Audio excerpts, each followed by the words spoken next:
Lecture 9, The New Proprietaries, the Middle Colonies.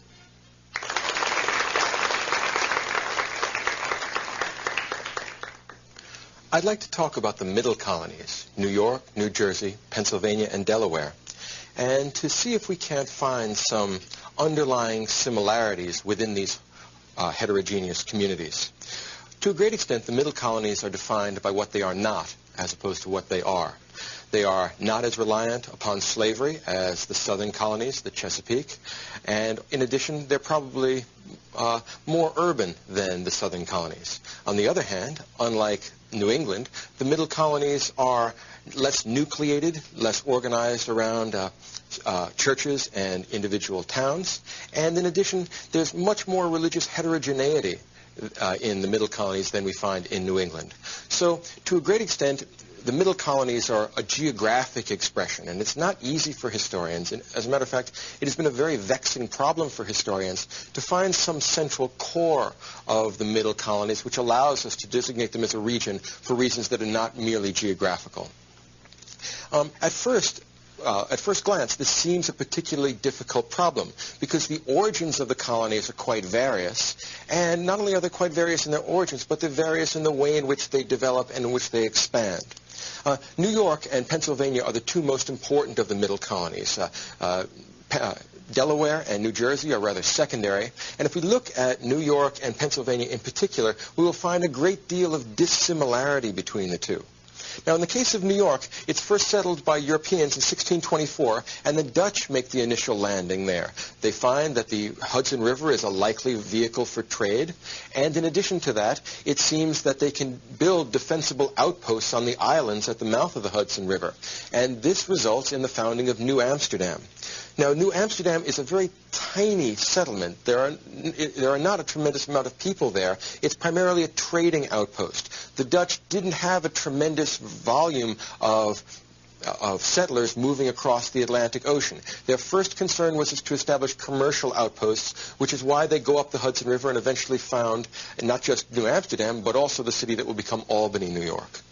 Now, although the Dutch settled in Manhattan, in fact, they only settled a tiny fraction of it, which gives you some idea of the smallness of their outpost. Those of you who have ever been to Wall Street or who perhaps work on Wall Street, well, Wall Street used to have a big wall on it, which is how it got the name. And the wall was intended to keep Indian raiders out. And if you stop and think about what a tiny fraction of Manhattan is south of Wall Street, the Battery, and a few other large buildings now, you realize the Dutch outpost was very, very small. And one of the reasons why the lower part of Manhattan has so many unusual twists and turns in its streets is due to the fact that Dutch cow paths were the original grid for lower Manhattan. It's quite clear if you go back and look at the evidence in terms of architecture or geography, how small and tenuous the Dutch settlement was. Now, in addition to trying to set up commercial outposts, particularly for the beaver trade with the Indians, the Dutch tried to establish very large land grants across the valley of the Hudson River. And these were called patroonships. And this was an attempt by the Dutch to do something analogous to what the English were trying to do, to replicate in the New World a sort of quasi-feudal social structure.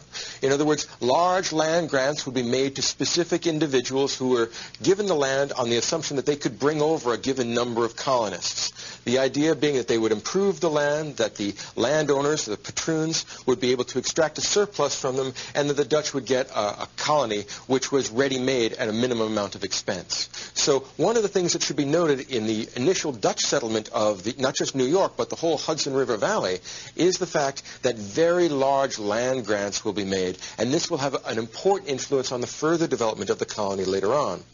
Now, the Dutch colony at New Amsterdam was short-lived. There were a series of trade wars between the Dutch and English because trade and commerce is the lifeblood of political life. Between 1661 and 1664, the English conquered the Dutch, took over the colony, and of course they fought back and forth for a number of years. The Dutch reoccupied the colony in 1673 to 74, and then it was finally surrendered to a Dutch, or rather to an English official, Sir Edmund Andros, in 1674. It remained English thereafter. So it wasn't until 1674 that it became permanently English. And in particular, it became a proprietary colony. The Duke of York lent his name to New York. That's why it was changed from New Amsterdam to New York. And because it was a proprietary colony, it was founded around the idea of making money. The business of proprietary colonies was to enrich the proprietors and to create an established society which would generate future income streams. So to a particular extent and with a very definite force, the proprietary colonies, both New York and Pennsylvania, are concerned with the turning of a profit. They are going to be largely commercial colonies.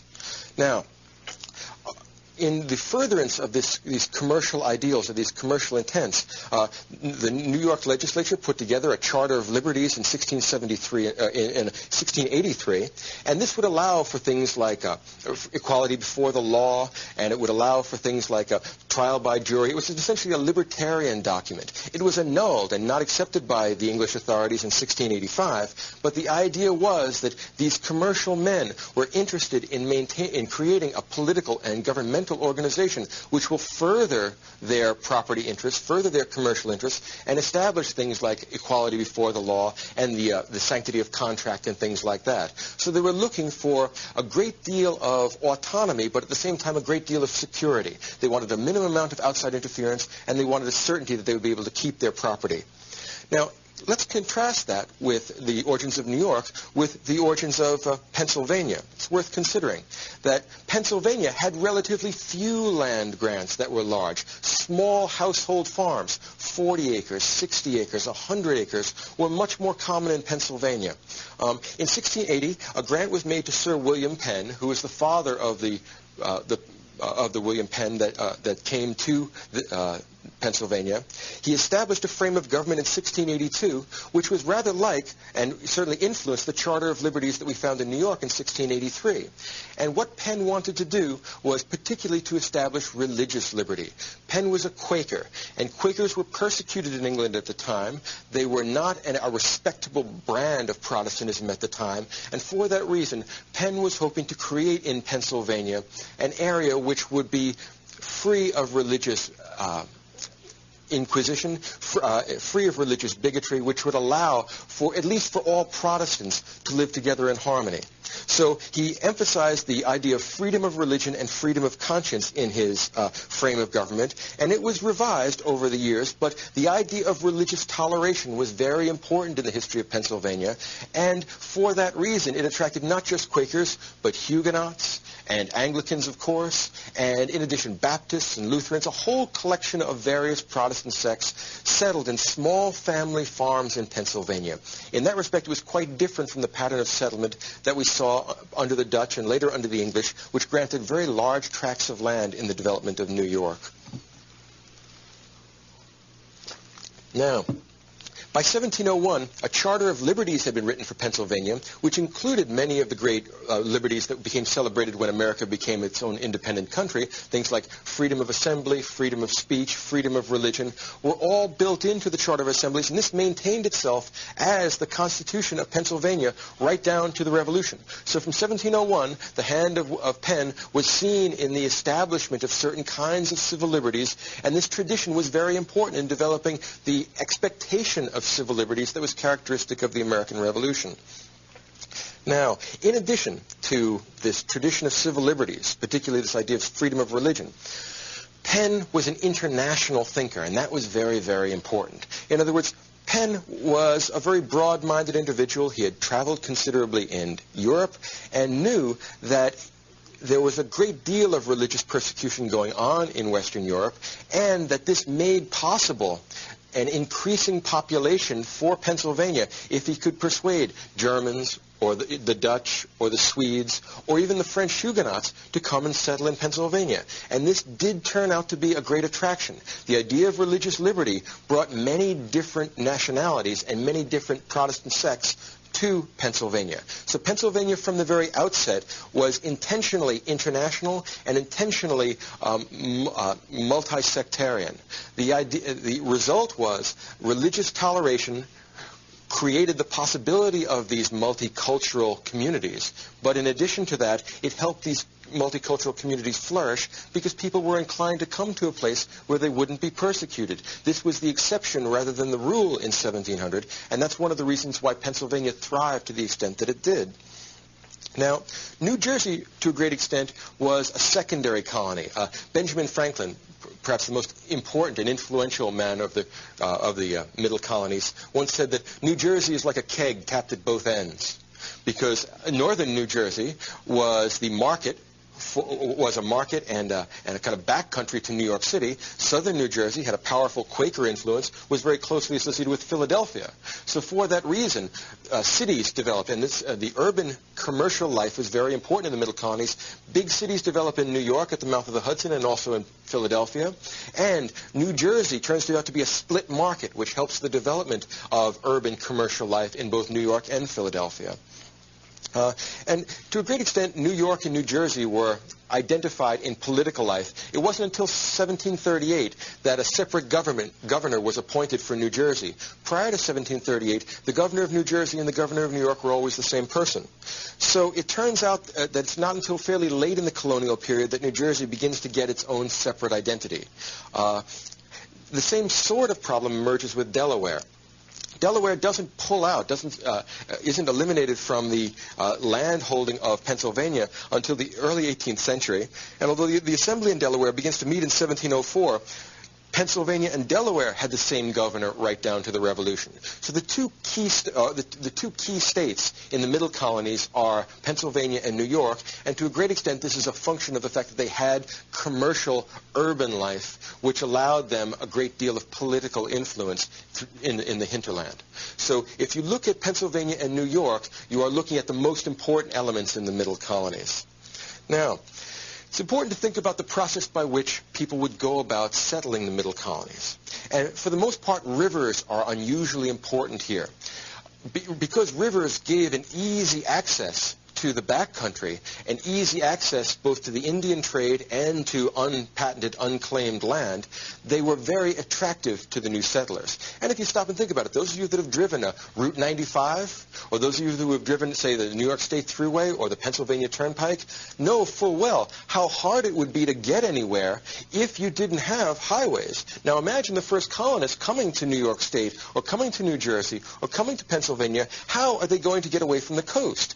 Well, it would certainly be virtually impossible, or certainly very, very difficult to hack your way through the forest. The best thing to do is to take the water route and then get off at some convenient spot and settle there. You will find that the patterns of settlement in the middle colonies follow the contours of the rivers. And of course, the most important example of that is the Hudson River in New York.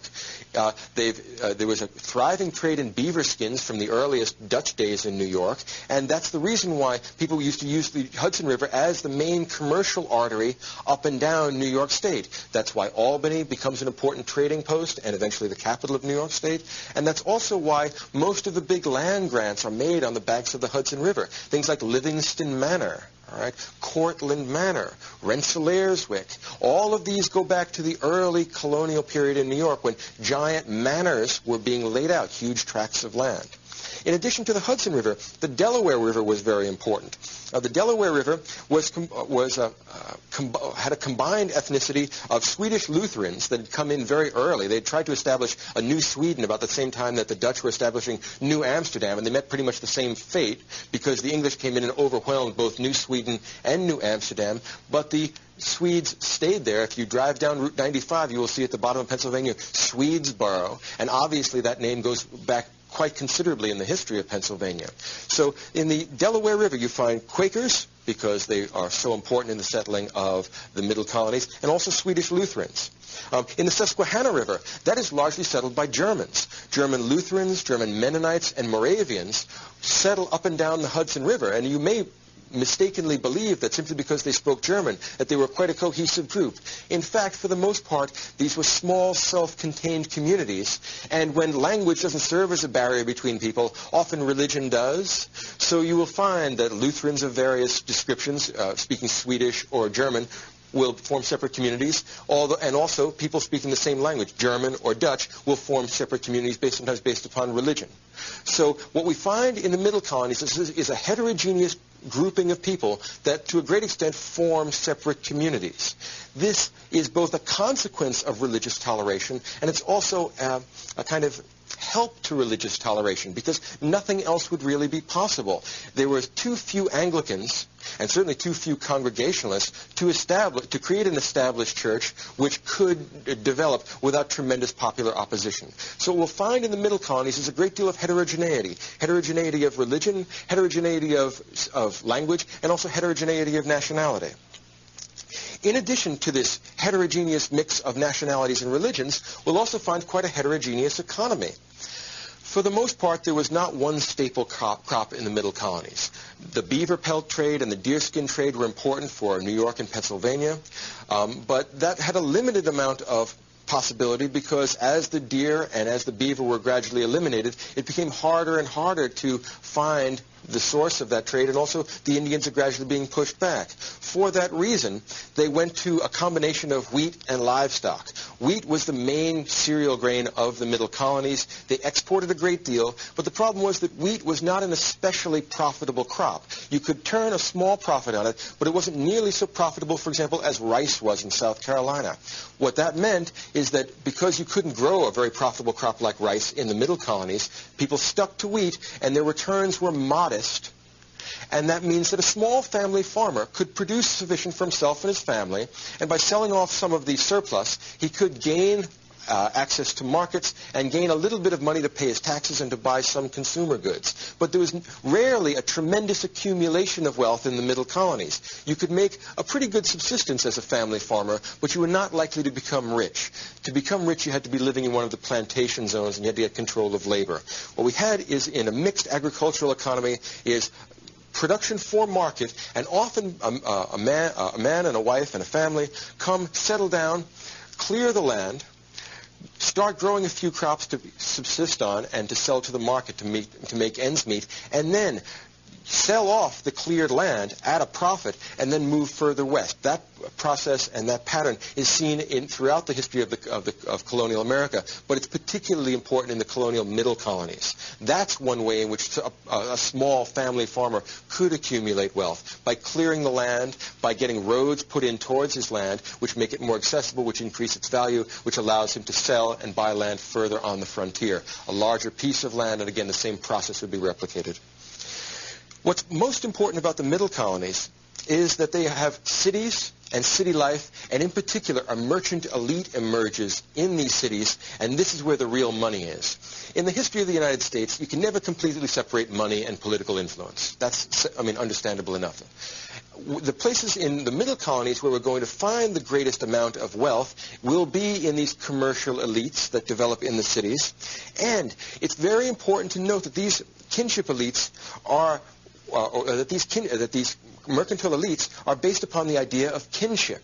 You see, it's very hard to know who you can trust if you are trading with the Sugar Islands or if you are trading with Western Europe. If you want to make sure that you're getting a proper accounting of your goods when they're shipped to England, you'd best have some member of your family there to meet the ship when it comes in. In other words, family ties are one of the things that expedite the process of developing large mercantile ties. It's much harder when people are not bound by relations of blood, because communication and transportation are very difficult. A reckoning of time is money.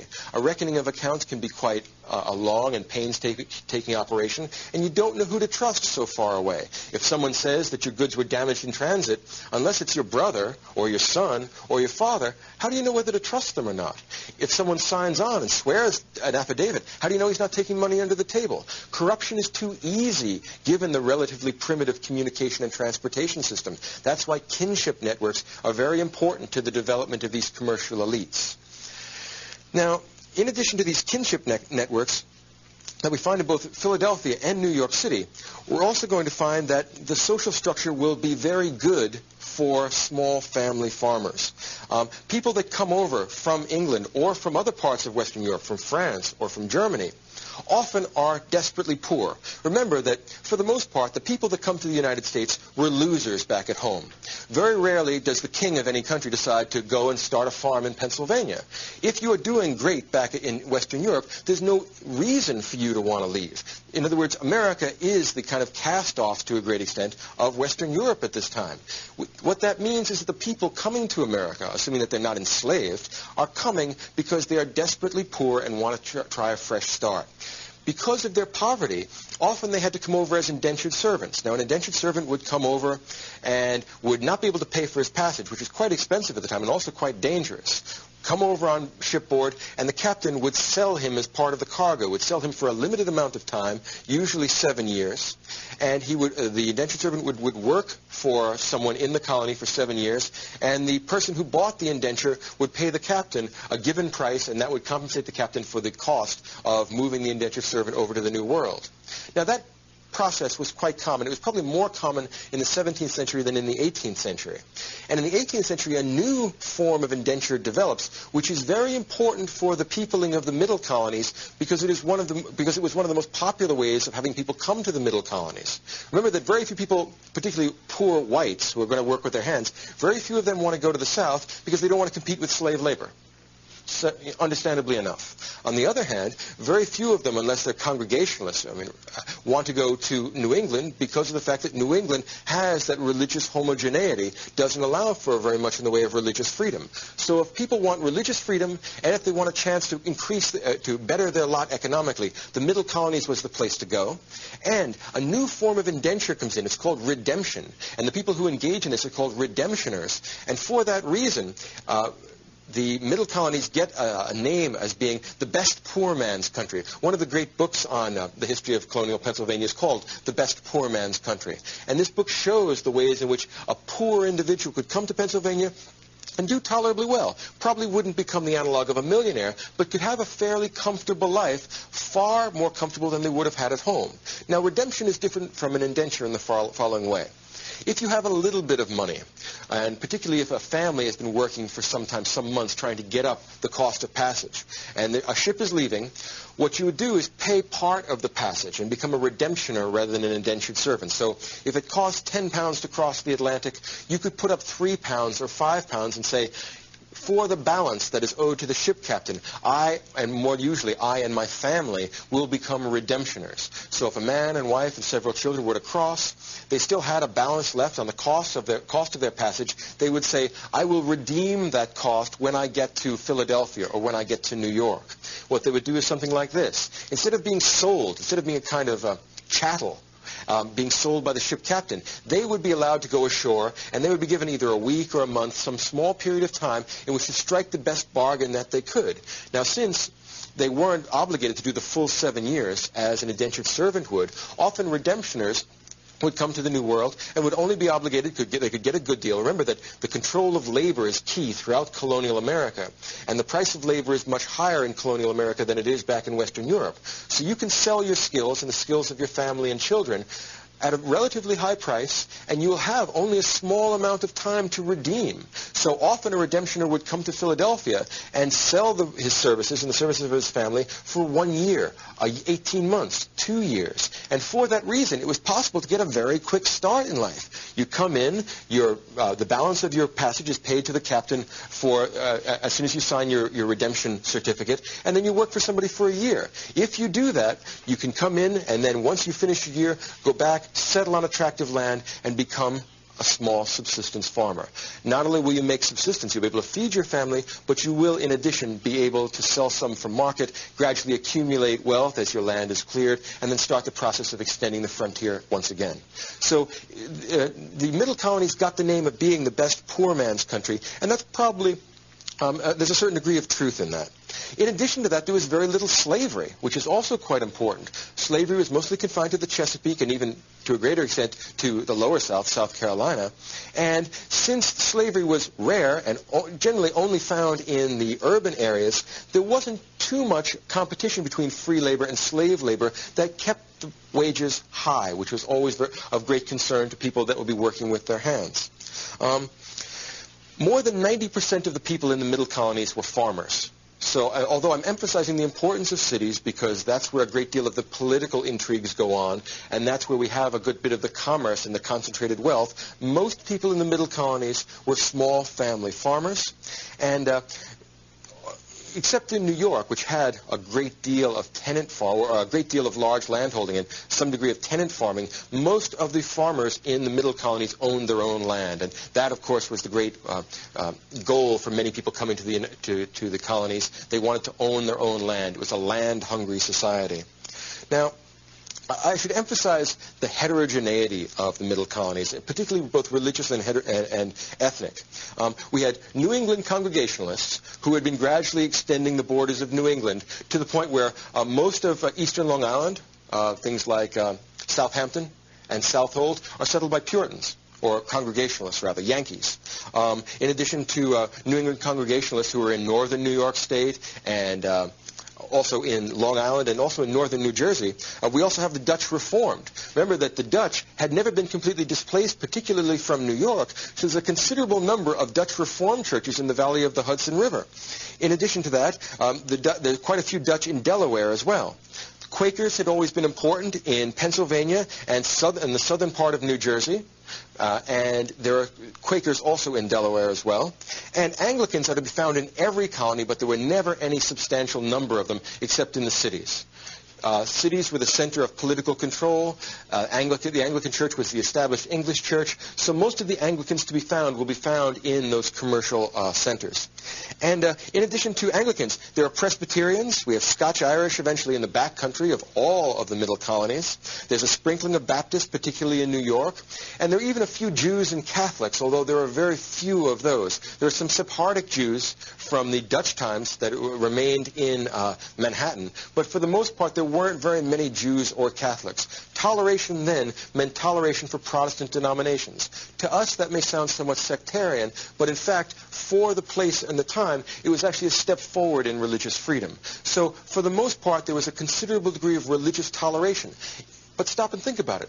What choice did they have? With the Dutch Reformed and the Baptists and the Anglicans and the Quakers, there was no way to effectively create a state religion. It was very hard to avoid the need for religious tolerance. Now, once the Great Awakening occurs and the status of ministers declines even further because many of them are attacked for being cold, many of them are attacked for being unreconstructed and not being sufficiently enthusiastic, as the status of ministers declines, the possibility of creating a religiously homogeneous society becomes essentially a non-question. For that reason, this heterogeneity will lend itself to the development of, first of all, factional politics, but second of all, to a sort of tolerant conception of politics which doesn't try and force things into one cultural mold, the way which we saw, say, the history of New England. Now, if it is true that Penn was onto something in establishing religious toleration, that he was a forward-looking man as well as being a humane man, it's worth looking into the kind of factions that do emerge between the proprietors and the people who are living in these colonies. Now, in every case, a proprietary colony has contradictory imperatives. The proprietors want to make money, and they want to make money now in their lifetime. The people that colonize the society don't want to ship money back to the proprietors. What they want is the capital to remain there so that it can be used to further develop what they understand to be a wilderness. So there's always a certain degree of tension between the colonists and the proprietors. And for that reason, factions inevitably emerge. And these factions will primarily be centered in the cities because that's the locus of political power. And because political power and these commercial elites organized around kinship, we'll find that the initial factions have a great deal to do with family infighting. Many of the great families of New York, for example, used to have all kinds of factional squabbles throughout their history, and they could only unite when they were trying to argue with the proprietors or when they had some common enemy. But if you think about names like Rensselaer and Schuyler and Delancey, if you know Delancey Street in southern Manhattan, Livingston Street in southern Manhattan, Clinton, Hunter, Hunter, Morris, all these famous families used to jockey for political preferment and position, used to try and get choice land holdings, choice positions within the colonial government, and they used to intermarry to a great extent. So for this reason, these commercial and political elites used to argue among themselves and also coalesce in one unified group when they had a common problem with the proprietors. A similar kind of pattern emerges in Pennsylvania. Logan and Lloyd and Keith formed pro- and anti-proprietary groups or factions, and the Quakers on the whole, because Penn was a co-religionist, almost always supported the proprietors. For that reason, there was relatively little anti-proprietary conflict in Pennsylvania. It wasn't as bad as it could have been. Now, what we find in the development of these factions is that there's a kind of breaking point at the time of the Glorious Revolution, 1789 or so, and that kind of is a turning of the corner for these proprietary colonies. For a while, due to the political instability in England, what we'll find is that, for example, New York has its proprietary status pulled away and is put under the dominion of New England, under Andros, which becomes part of a super colony with New England. New York gets shunted in that direction. And one of the results of the Glorious Revolution in New York is that there was a rebellion. A man named Jacob Leisler tried to make sure that Protestantism, particularly the reign of William and Mary, would be defended, because he wasn't sure about Andros and wasn't sure about the possibility of a connection with the Catholic kings of England. So what he did was chase out the royal governor, and one of the results of that was that when royal government was reestablished, Leisler was hanged, and many of the earlier factions began to change in their direction. A process of Anglicization, of making New York a more English colony, of having a greater degree of English influence, began and continued on to the period of the American Revolution. At the time of the Glorious Revolution, Penn was replaced by a royal governor, but he became proprietor again of Pennsylvania in 1694, and came in 1699 to become a resident governor, and that's very, very important. For the most part, proprietors did not live in the colonies that they owned. They would try and milk it from England. Penn was a resident proprietor. That meant there was considerably less corruption, and you could actually get to the boss. So it had the effect of smoothing all over at least some of the factional difficulties. Now, one of the most important and perhaps signal events in the history of the Middle Colonies was the trial of John Peter Zenger. Now, those of you who know about the Zenger trial, it's one of the landmark cases of freedom of the press in the American tradition. And what happened? It was in 1734 and 5, and what happened is something like this. Zenger was part of one of these factions within New York City politics, and he criticized Governor Cosby because of some arbitrary ruling that he had made. Now, at this time, merely to publish a criticism of the government was seditious. You could be put in jail for it, and it was a high offense. And at this time, merely the fact that the criticism that was published was true had not been established as a defense. In other words, you weren't allowed to publish the sort of scathing critique of the governor that Zenger did publish, even if it were true. This is one of the landmark cases of freedom of the press. What happened is that the governor had him prosecuted for seditious libel, and he had him kept in jail incommunicado for 10 months.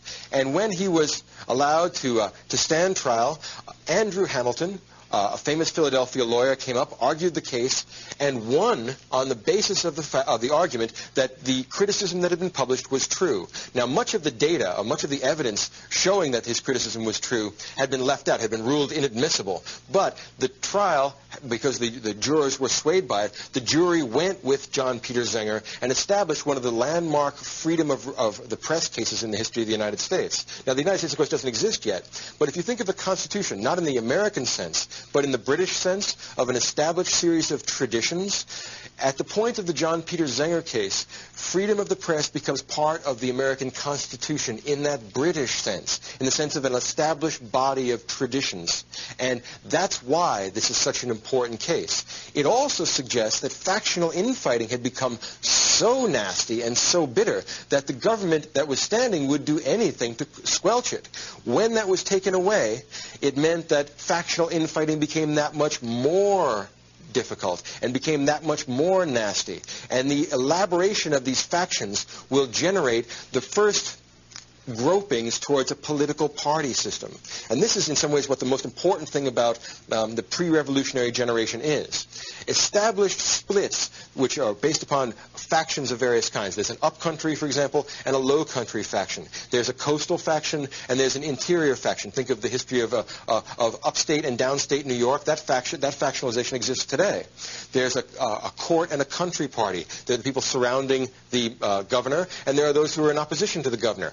There are factions based upon family, upon religion, upon language. There are a tremendous number of factional groups within the middle colonies. What happens is that they make the best of a bad situation. Particularly at the time of the Zenger trial, people start publishing pamphlets and letters to the effect of, say, well, look, parties may not be so bad. Perhaps we can live with these factions if they are not too dangerous, if they will regulate themselves, police themselves, if they will restrict themselves to publishing that which is true, then they may actually form a salutary part of the government. And this is a political breakthrough in many respects. Remember that in the whole history of Western political thought, faction and party was always thought of as being an evil. If you go back and look at the Federalist Papers, stumping for the ratification of the Constitution, they said we will prevent faction and party from developing. They hadn't completely gotten to the point where they were willing to accept the legitimacy of faction and party. It's not going to be until Edmund Burke, quite late, is going to develop a theory which will say, look, if you're going to have representative government, you have to allow for difference of opinion. And if you're going to have difference of opinion and difference of interest, then you have to allow for the idea of a loyal opposition. Well, long before Edmund Burke thought up the idea of a loyal opposition in theory, in practice, the middle colonies had developed some such system. You have to allow for a certain degree of dissent. You have to allow for established factionalization within a democratically, or at least a representatively organized society. And if that's going to be the case, then we are moving towards a new political order. I'd be tempted to say that that's the main political contribution that we're going to see in the middle colonies. And the pre-revolutionary generation is going to take these ideas and make them part and parcel of the ideas for which the American Revolution will be fought. Now, in 1750, the middle colonies had established elites, and they were in a thriving condition. Between 1700 and 1750, the population in the middle colonies had doubled every 25 years, and their economies had just gone off the charts. The amount of imports in New York between 1730 and 1740 was one-third the amount of imports to New York between 1760 and 1770. Same sort of thing happened in Pennsylvania. We saw a five-fold increase in imports in just 30 years. Somebody was making a lot of money. And where you find money, you find political power. So these factions, which are organized around various internal local problems, are now developing a certain degree of clout. There's a certain degree of intermarriage between leading families. So we are seeing a homegrown colonial elite develop. And the generation between, say, 1720 and 1770, this homegrown colonial elite will be a leading element in the development of a legitimate revolutionary group that wants to separate away. When we have an elite which is conscious of its own power and which is well established in the middle colonies, they will be open to the possibility of breaking away. They will see as much to gain as there is, at least as much to gain as there is to lose. So this will be important in making possible the people that will develop the American Revolution in the middle colonies. These self-conscious colonial elites are family-oriented, they're largely commercial, and you can see actually in the development of the University of Pennsylvania, it starts as an academy in 1751, and the development of Columbia University, which starts in 1754. This is exactly the time when these homegrown, well-established elites have said, now let us have our own educational system. That's another way of establishing a sort of cultural separation from the mother country. So the development of institutions of higher education in Philadelphia and New York in the 1750s in some ways signalizes the development of the power of these homegrown elites. But it's not just a question of elites. As the historian Gary Nash has pointed out, in the cities, particularly in New York and Philadelphia, urban artisans, poor people, people that work with their hands, also become politically influential. The development of factional politics is a double-edged sword. Particularly, it's exacerbated by the growth of pamphlets and newspapers. Once the Zenger trial establishes the fact that you cannot be jailed for seditious libel if what you're writing is true, well, people take certain liberties with the truth, and a whole group of newspapers, some of them scandalous and scurrilous, do in fact develop, and this helps mobilize the urban artisans. This helps get the lower orders of society interested in politics as well. So there are various kinds of riots, usually about particular specific local issues, but these mob actions and riots, which are an established tradition before 1770, will become very important as we move towards the American Revolution. So both the activation or the political activity of artisans and the political activity of local commercial and familial elites suggests that the middle colonies by 1750 or 1770 have developed a certain degree of autonomy. This autonomy is not recognized in law, but it will be after the Revolution. But it is a mature society by 1750. It is mature in its heterogeneity. It is mature because it has developed a political theory which is adequate to the unusually heterogeneous conditions that they faced. And that, may I suggest, is what makes the middle colonies in some ways a cultural clump as unified as New England or the Chesapeake. The Chesapeake has slavery as a unifying principle, and certainly South Carolina does. New England has religion as a unifying principle and has the idea of the Puritan village, or the village surrounding the church, as a unifying principle.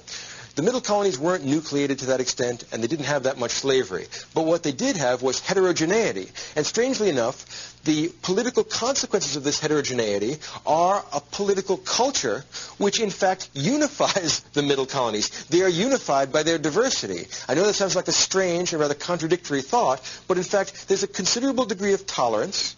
There's a considerable degree of factional infighting, but it's not taken to the point of civil war, which is what the criticism of factional infighting had always been, that it leads to civil war.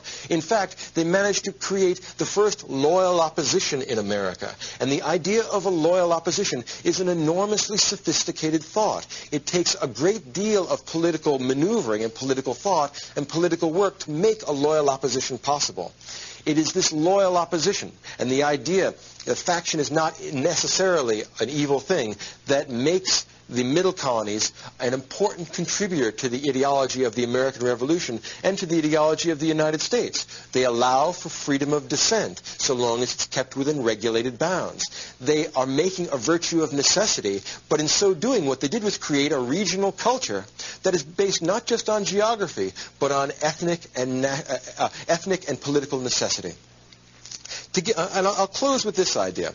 If I had to choose one person who's the most important epitome of the middle colonies, I would have to choose Benjamin Franklin, because he's a famous scientist, a famous politician, he's an important inventor, he's a self-made man. In many respects, Benjamin Franklin is the epitome of the middle colonies. He's born in Boston, and interestingly enough, he comes early enough. He's 17 years old, he's apprenticed to a printer in Philadelphia. He eventually buys the print shop that he worked in, starts his own newspaper, newspapers being very important in mobilizing political opinion. That makes him an opinion maker. That makes him a highly respected, well-known man. He can found a political career on that. So to a great extent, Benjamin Franklin, and you should incidentally read his autobiography. When you're studying the history of colonial America, nothing is more worthwhile or useful than to read the autobiography of Benjamin Franklin. While it is a bit self-congratulatory, it tells you a great deal about the history of colonial America and the mentality of the middle colonies in particular. And I would close with this. It's worth noting that in Benjamin Franklin's autobiography, when he's coming south, leaving Boston, because he's born there in 1706, he's coming south looking for a place to settle. And he bypasses New York, decides not to settle there permanently, and goes down to Philadelphia. And the reason why is this. The middle colonies had a reputation for being the best poor man's country, but in fact, it was regional within the middle colonies. The best poor man's country was really Pennsylvania. That's the place where a poor man could get a good living and then rise if he were lucky and diligent. New York, because of its tradition of highly stratified society, and in addition, large land grants, which made it hard to accumulate land, meant that there were many fewer yeoman farmers as a percentage of society. It was harder to rise in New York. The man that wanted to rise, that wanted to make something of himself, would go to Pennsylvania. And the best example of such a man is Benjamin Franklin.